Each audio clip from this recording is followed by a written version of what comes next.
जय हिंद दोस्तों, कैसे हैं आप। आशा करते हैं स्वस्थ होंगे। तो दोस्तों स्टार्ट करते हैं आज का सेशन। तो इस सेशन पढ़ने वाले हम लोग हेनरी लॉ के लिमिटेशन और इसके एप्लीकेशन।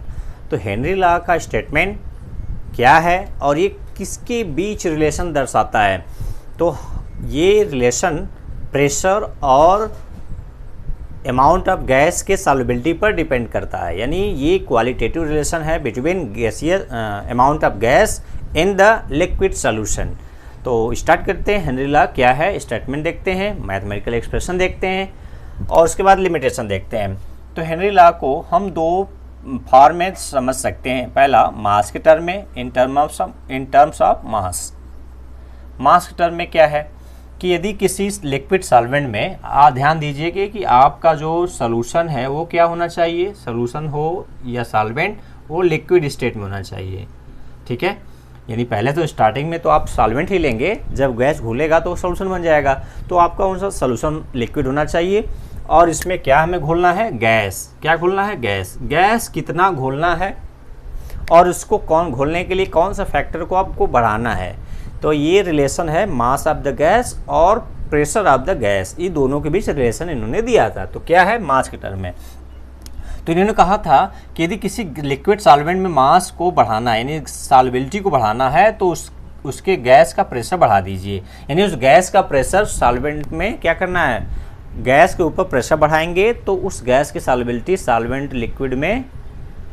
लिक्विड सॉल्वेंट में बढ़ जाएगी। यही सीधा सीधा मतलब है। तो mass of the gas directly proportional of the pressure of the gas in the solution. अच्छा, ये कब है, eight constant temperature. Eight constant temperature, temperature क्या रहे, कांस्टेंट रहे। तो ये कंडीशन है। तो अब इसको मैथमेटिकली हम क्या लिख सकते हैं कि mass proportional to the pressure of the gas. ठीक है, और प्रोपोर्शनल हटाएंगे तो कोई कांस्टेंट लगाएंगे, वो कांस्टेंट क्या है, के। अब ये फार्मूला आपका बन गया कि जहां पर यम क्या है, m is the mass of gas dissolved in given amount of solvent, amount of liquid solution। ठीक है, लिक्विड या सॉल्वेंट हो जो भी है, लिक्विड। और P क्या है, pressure of gas in the solution, okay. और K क्या है, प्रोपोर्शनल कांस्टेंट, जो डिपेंड करता है, किस पर डिपेंड करता है, that depends on nature of solute solvent, यानी सॉल्यूट का मतलब गैस सॉल्वेंट एंड टेम्परेचर, यानी तीनों डिपेंड करता है। गैस क्या है, किस में घोला जा रहा है, और क्या टेम्परेचर, ये तीनों पर क्या डिपेंड करेगा। तो ये क्या है, मास के टर्म में, यानी मास। अब इसको सेंटेंस में कैसे बोलें, जो मैथमेटिकल फॉर्म है हेनरी लॉ का, वो कैसे इसको सेंटेंस में बोला जा सकता है। तो मैथमेटिकल एक्सप्रेशन को देखो तो आप बोल सकते हैं कैसे, at constant temperature the mass of gas in given amount of solvent और liquid directly proportional to pressure of the gas in the solution. लिख सकते हैं at constant temperature the mass of, या द सॉल्युबिलिटी आप कर सकते हैं। मास मतलब क्या, सॉल्युबिलिटी से तो है मतलब, the solubility of gas that is M is directly proportional to the pressure of the gas in the solution। ठीक है, at constant temperature the solubility of gas is directly proportional to the pressure of the gas in the solution. ठीक है, यहाँ पर आप इसमें जोड़ सकते हैं इन गिवन अमाउंट ऑफ लिक्विड, यहाँ पर आप जोड़ सकते हैं, नहीं जोड़ेंगे तो अंडरस्टूड रहेगा ये चीज़। तो ये सेंटेंस में हो गया, ठीक है। तो मास के टर्म में आप समझ गए कि मास बढ़ाना है तो प्रेशर बढ़ाइए, यानी सॉल्युबिलिटी बढ़ाना है तो प्रेशर बढ़ाइए। कब? At a given temperature and given amount of solvent, ठीक है। चलिए, ये तो मास के टर्म में हो गया। अब मोल फ्रैक्शन के टर्म में भी इसको डिफाइन किया जा सकता है, जो ज़्यादा पॉपुलर है। तो मोल फ्रैक्शन वाला टर्म भी देख लीजिए कि मोल फ्रैक्शन के टर्म में हम हेनरी लॉ को कैसे उसके स्टेटमेंट को बता सकते हैं। हाँ, याद रखना है कि गैस लिक्विड सॉल्वेंट में या लिक्विड सोल्यूशन में आपको होना चाहिए, लिक्विड होना चाहिए। हालांकि मैंने कहा ना कि स्टार्टिंग में सॉल्वेंट होता है, जब गैस घुल रहा है तो उसके बाद क्या हो जाता है? सोल्यूशन। चलिए, तो मोल फ्रैक्शन के टर्म में क्या लीजिए, मोल फ्रैक्शन के टर्म में, फ्रैक्शन टर्म ये ज़्यादा फेमस है, पॉपुलर है। उसको टर्म में क्या कर सकते हैं?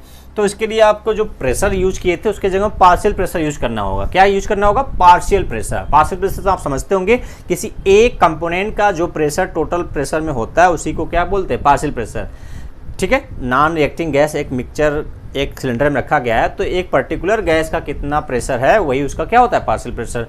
तो यहाँ पर पार्शियल प्रेशर होना चाहिए। और एक चीज़ और कि वेपर फेज में होना चाहिए, मतलब प्रेशर किस में होना चाहिए? वेपर फेज में होना चाहिए। यानी हम पहले मैथमेटिकल बता रहे हैं, फिर उसको सेंटेंस बताएंगे। तो क्या है स्टेटमेंट इसका? इसका स्टेटमेंट थोड़ा सा जो हम अभी पढ़े हैं उससे भी निकाल सकते हैं, लेकिन उससे निकालेंगे थोड़ा सा उसको बीच में एक जगह चेंज करना होगा। बीच में कैसे चेंज करना होगा? देखिए, आपने भी पढ़ा मास प्रोपोर्शनल टू पी, यानी मास बढ़ाना है सॉल्युबिलिटी तो प्रेशर बढ़ाना होगा। प्रोपोर्शनल हटाएंगे तो कांस्टेंट लगाए हैं। ओके, ये फार्मूला मिला था मास और प्रेशर के टर्म में, ठीक है। अब इसको हम मोल फ्रैक्शन के टर्म में बता रहे हैं, तो कहेंगे कि mole fraction of the gas is directly proportional to the partial pressure of the gas in vapour phase. क्या कहेंगे? Mole fraction of the gas is directly proportional to the partial pressure of gas in vapour phase, ठीक है। यहाँ पर इसको small P ले लीजिए, यहाँ पर कैपिटल पी लिए तो स्मॉल पी ले लीजिए ताकि पार्शियल प्रेशर समझ में आए। अब प्रोपोर्शनल हटाएंगे, कांस्टेंट लगा दीजिए। यहाँ पर के डैश यूज कर रहे हैं, partial pressure P small P, और यहाँ के डैश यूज कर रहे हैं, यहाँ के यूज किए थे। अब प्रेशर को हम लेफ्ट हैंड साइड में करना चाहेंगे, एक्स को इधर करना चाह रहे हैं, तो पार्शियल प्रेशर इक्वल टू क्या हो जाएगा? एक्स बाई क्या हो जाएगा? के डैश। इसी को ऐसे लिखा जा सकता है 1 बाई के डैश इंटू एक्स, ठीक है, ऐसे लिखा जा सकता है। तो पी इक्वल टू 1 बाई के डैश इंटू एक्स। 1 बाई के डैश को हम क्या लिख सकते हैं? एक कांस्टेंट और दूसरा दे सकते हैं जिसको कहते हैं हेनरी कांस्टेंट। क्या दे सकते हैं? Henry constant.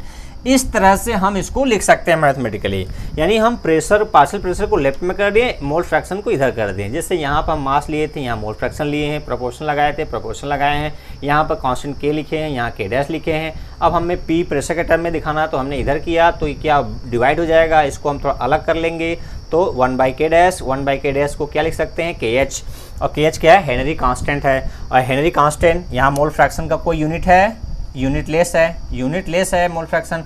तो के एच का क्या यूनिट होगा? जो प्रेशर का होगा। प्रेशर का यूनिट क्या होता है? बार होता है, चाहे एटीएम होता है, जो भी यूज करते हैं। तो ये हेनरी कांस्टेंट का भी यूनिट वही होगा जो प्रेशर का होगा, ठीक है। अब हम यहाँ से इस इक्वेशन से इसके सेंटेंस को बता सकते हैं। P equal to partial pressure equal to क्या है? के एच इंटू एक्स है। अब इसको हम कांस्टेंट को ऐसे लिख सकते हैं ना, P प्रोपोर्शनल टू एक्स, ऐसे लिखा जा सकता है। के एच हट गया तो हम प्रोपोर्शनल लगा देंगे, इक्वल की जगह प्रोपोर्शनल लगा देंगे। अब इसको हम सेंटेंस में बोल सकते हैं। क्या बोल सकते हैं? तो हम बोल सकते हैं at constant temperature, at constant, देखिए दोनों में टेम्परेचर कांस्टेंट रहेगा। Eight constant temperature the partial pressure of the gas in vapour phase. किस फेज में? Vapour phase. In vapour phase is directly proportional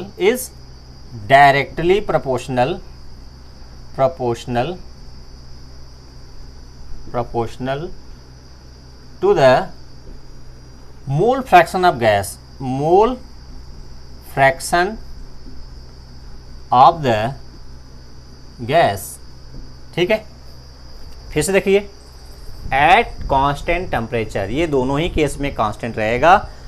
the partial pressure of the gas in vapour phase, vapour phase मतलब समझ रहे हैं, vapour phase का मतलब जब वो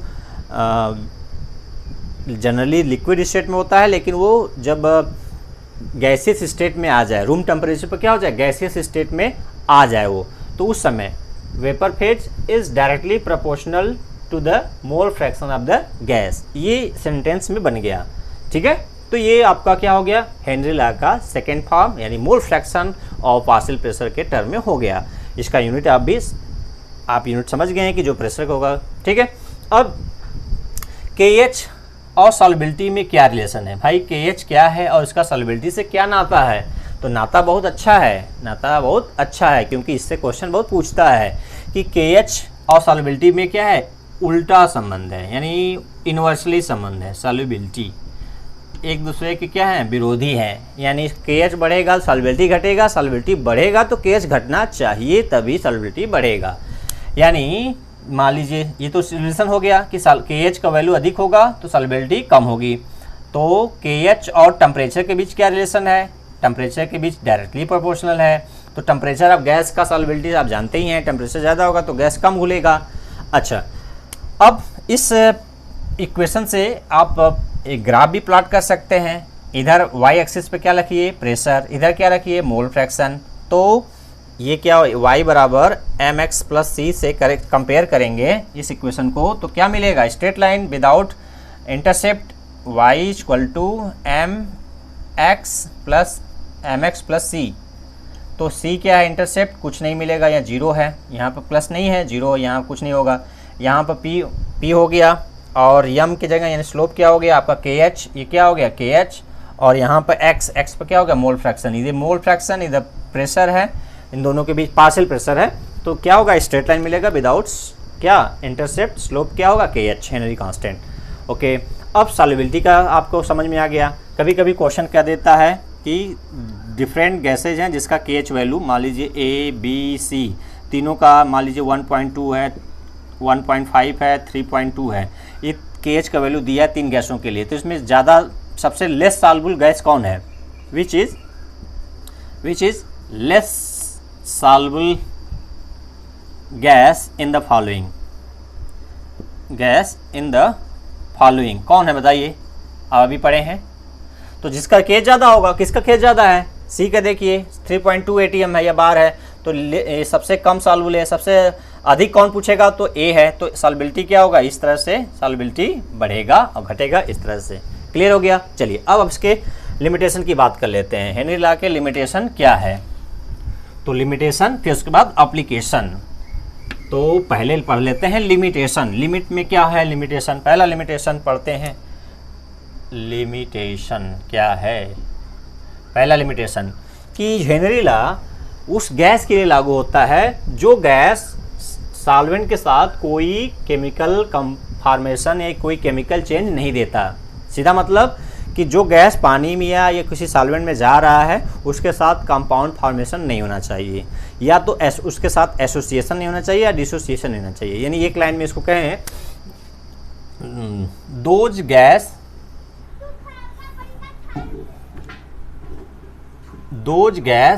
which do not reacts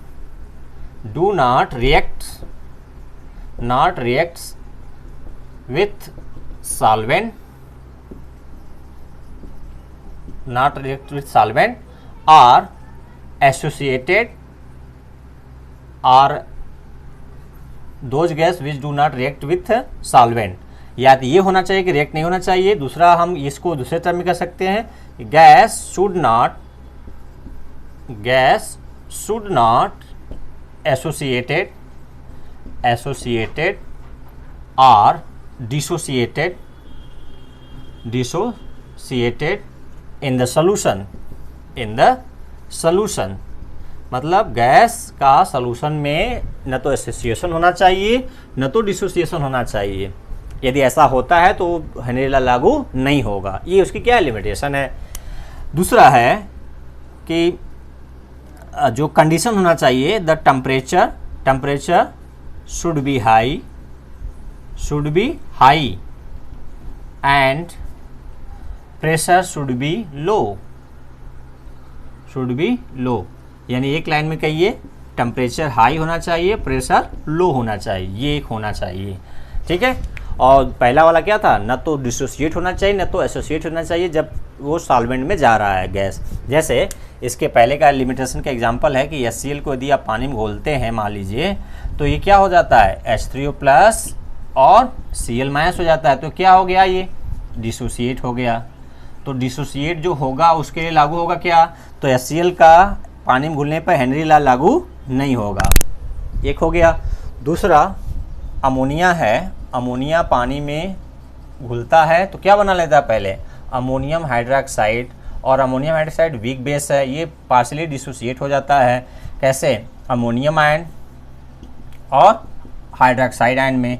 तो देखिए ये भी क्या हो गया, कंपाउंड फॉर्मेशन कर लिया और फिर क्या हो गया, डिसोसिएट हो गया। तो इसके लिए भी हेनरी लॉ लागू नहीं होगा।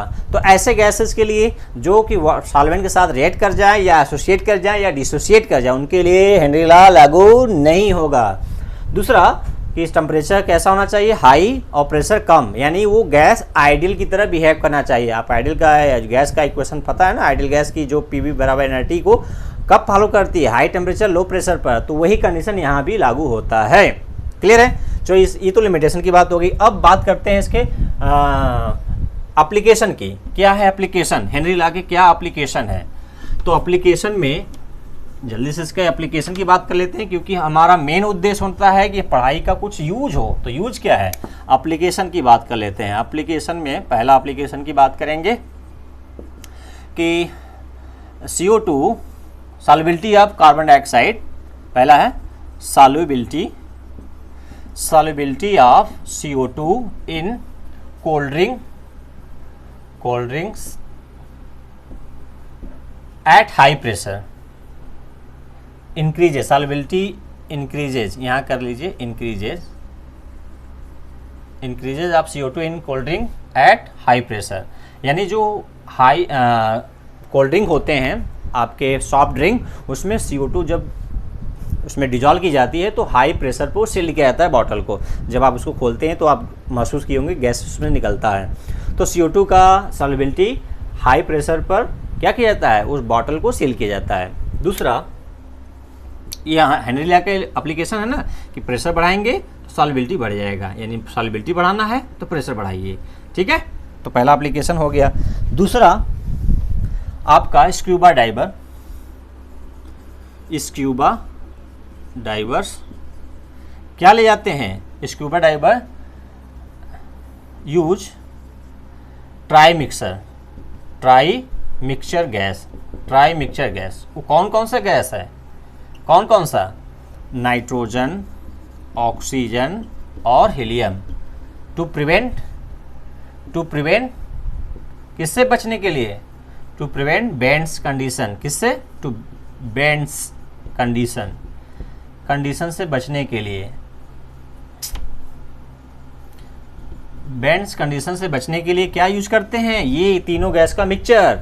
पहले यदि ये ले जाते थे पहले गैस सिलेंडर में नाइट्रोजन और ऑक्सीजन का, तो क्या हो जाता था, बेंड्स कंडीशन हो जाता था। अब क्या ले जाने लगे, उसमें हीलियम भी मिला देते हैं। क्यों मिला देते हैं, क्या कि बेंड्स ना हो। अब बेंड्स क्या होता है तुरंत समझ लीजिए।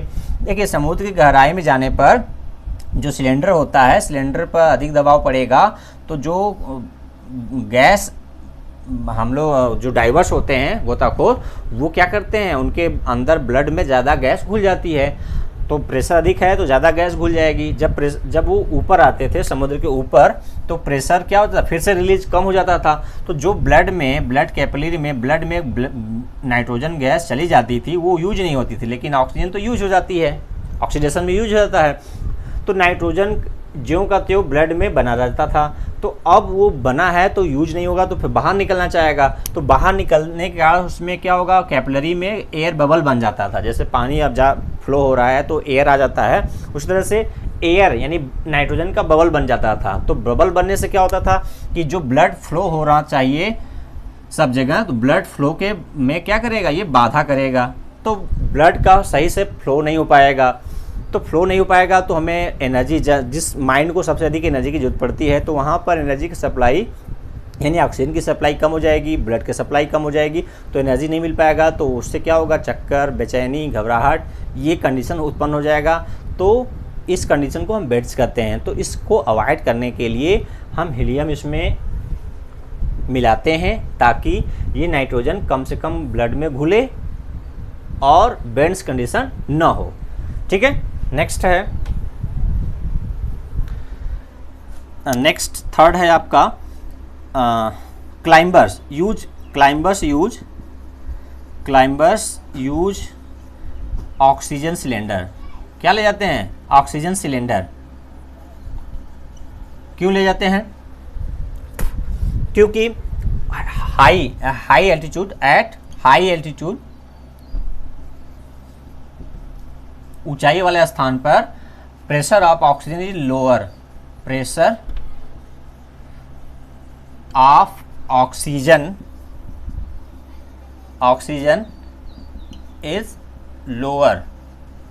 क्या होता है, लोअर होता है। हवा ऊंचाई वाले क्षेत्र पर क्या होता है, ऑक्सीजन का दबाव कम होता है। तो दबाव कम होगा तो ये ब्लड में यानी हमें ऑक्सीजन लेने में क्या होगा, कठिनाई होगी, क्योंकि ऑक्सीजन कम है तो खींचना पड़ेगा ज़्यादा, लेकिन मिलेगा कम मिलेगा। ज़्यादा चाहिए एक निश्चित मात्रा में तो मिल नहीं पाएगा। तो इसका कारण क्या है कि वहाँ ऊंचाई वाला स्थान पर ऑक्सीजन का अमाउंट यानी मात्रा कम है तो प्रेशर कम है। प्रेशर कम होने से हम ऑक्सीजन को हमें यानी जो ऊंचाई वाले स्थान पर रहते हैं या जो क्लाइंबर, जो पर्वतारोही होते हैं, चढ़ते हैं, तो वो कठिनाई का सामना करते हैं। इस कंडीशन से यानी ऑक्सीजन न मिलने से क्या क्या कंडीशन हो सकता है, चक्कर आना, वोमिटिंग, सर दर्द, बेचैनी। तो इसको बोलते हैं, इस कंडीशन को क्या बोलते हैं, एनेक्सिया। क्या बोलते हैं, एनेक्सिया।